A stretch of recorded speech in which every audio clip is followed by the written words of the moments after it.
give information, they go back to give their former counterparts information. So what is the point of still giving these people amnesty, reintegrating them back into the society when they still cause mayhem in the society? When I tell you that the government is not fighting terrorists, these are my reasons. You know, I've told you here. What is driving this is religious and ethnic sentiment. All those people that are integrated and all that, go and check where the religion they profess, go and check where they come from. That's what is driving it. So you cannot tell me that the federal government is fighting them. No. Even these ones that are killing in Plateau and Benue, they know them, but they won't touch them. Promise, they will not touch them. If the security manage to catch any of them, tomorrow they are back. So what are you now telling me? That government is fighting is a lie.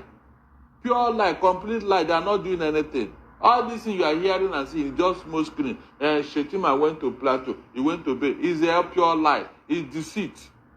Pure deceit. They are not serious.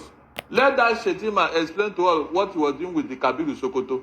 That was found in That was found in his residence. Of course. Before he became vice president, what was he doing with that man up to today? Did he explain to us? In Borno State. So please, people should spare those tricks. I'm not interested.